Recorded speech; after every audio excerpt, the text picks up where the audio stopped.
How do you think about or make sense of, quote, negative emotions? I'm referring to emotions like anger, sadness, anxiety, regret, etc. Interestingly, we often consider, quote, negative emotions as obstacles to the good life. But what if that's a mistake? What if, quote, bad feelings actually make life good? Or put another way, what if learning to be sad was the key to a happy life? In this essay, we're exploring 3 paradoxical lessons on the nature of emotions. Lesson 1. Free to be unhappy. Philosophers have been theorizing about emotions since they started thinking, and there's a wide array of opinions on how to work with or manage our emotions. In my conversation with the American philosopher Krista Thomason, author of Dancing with the Devil, we discussed emotions and the good life. Thomason explains, negative emotions, both inside and outside philosophy, are widely seen as obstacles to a good life. Since bad feelings prevent us from living well, so this reasoning goes, we need to do something with them. Some people argue that we have to do our best to not feel them. Others argue that we just need to feel them in the, quote, right way, or to, quote, channel them into something good. If we're really going to value bad feelings, we need to reject this first premise of the argument. Bad feelings are not obstacles to the good life. It's worth considering how comfortable we are with, quote, negative emotions. Are you free to be unhappy, or do you see, quote, negative emotions as something to solve or remove? Paradoxically, many philosophical and spiritual exercises teach us to, quote, be with life. For example, a basic definition of mindfulness is maintaining a moment-by-moment awareness of our thoughts, feelings, and sensations. The practice of mindfulness usually involves accepting our thoughts and feelings without judgment. Based on this definition, we might conclude that mindfulness is a way to learn to be with unpleasant feelings that arise, without rehashing the past or ruminating about the future. The late Zen master Thich Nhat Hanh wrote a lot about how to deal with our, quote, negative emotions. In his classic book, No Mud, No Lotus, he suggested, we all want to be happy, and there are many books and teachers in the world that try to help people be happier. Yet we all continue to suffer. Therefore, we may think that we're, quote, doing it wrong. Somehow we are, quote, failing at happiness. That isn't true. Being able to enjoy happiness doesn't require that we have zero suffering. In fact, the art of happiness is also the art of suffering well. Hahn noted that one of the most difficult things for us to accept is that there is no realm where there's only happiness and there's no suffering. This doesn't mean that we should despair. Suffering can be transformed. As soon as we open our mouth to say, quote, suffering, we know that the opposite of suffering is already there as well. Where there is suffering, there is happiness. Interestingly, quote, feeling bad, in most cases, is not a problem to be solved, but one to be experienced. An aspect of the good life is learning to notice, accept, and even embrace our emotions, even those that don't, quote, feel good. When we attempt to restrict ourselves from, quote, feeling bad, we actually hinder the human experience and cause more suffering. Lesson 2. The prison of preferences. How many preferences do you have? If we're being honest, most of us have a rather long list of preferences. Here are just a few. We prefer being alive over being dead. We prefer being healthy over being sick. We prefer being full over being hungry. And the list goes on and on and on.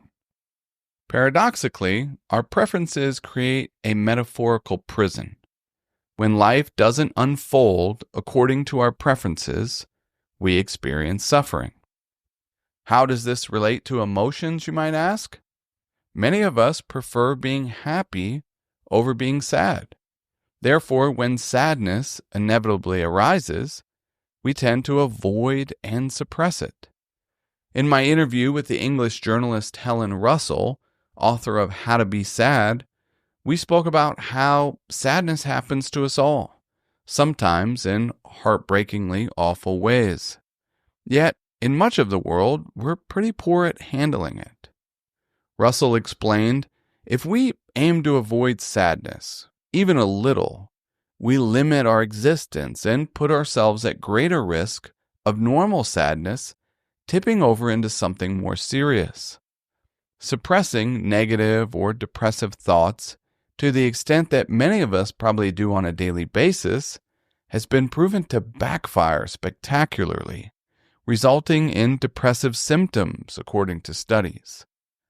Feeling sad is perfectly normal and an essential aspect of being human.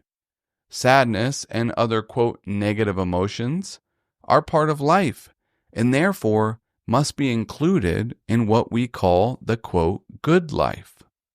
Being with our emotions or experiences is a skill, and being open to life requires practice.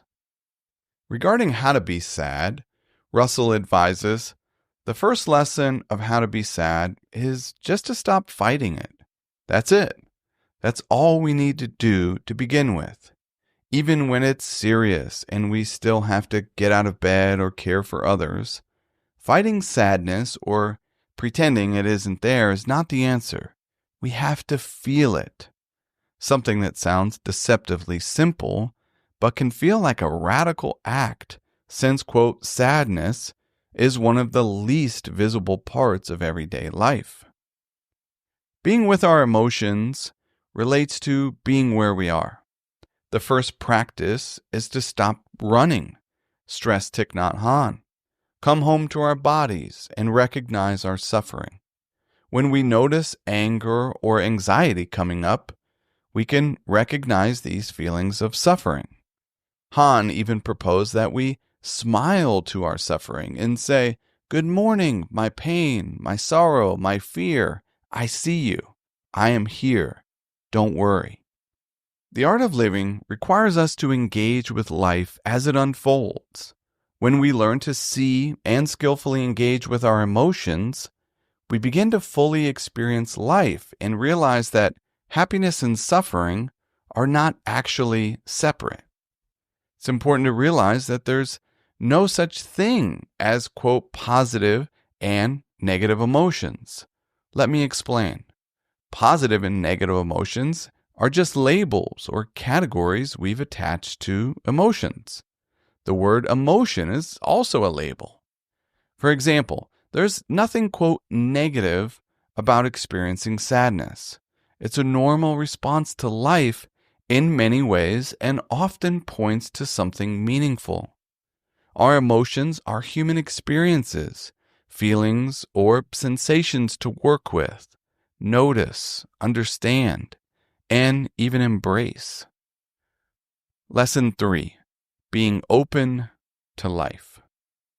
To return to the phrase, quote, the prison of preferences, I'm pointing to a rigid, controlling orientation to life that attempts to avoid negative thoughts and feelings, which paradoxically increases suffering.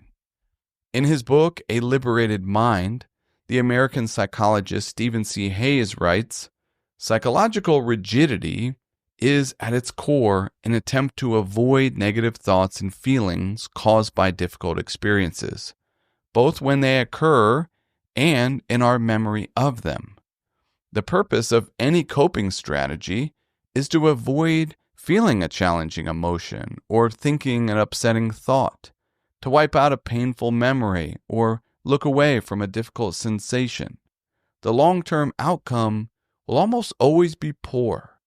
Psychological rigidity predicts anxiety, depression, substance abuse, trauma, eating disorders, and almost every other psychological and behavioral problem. The remedy to rigidity, you might say, is, quote, being open to life, an idea you find in most wisdom traditions. For example, the Chinese philosopher Lao Tzu said, "Life is a series of natural and spontaneous changes. Don't resist them. That only creates sorrow. Let reality be reality. Let things flow naturally forward in whatever way they like."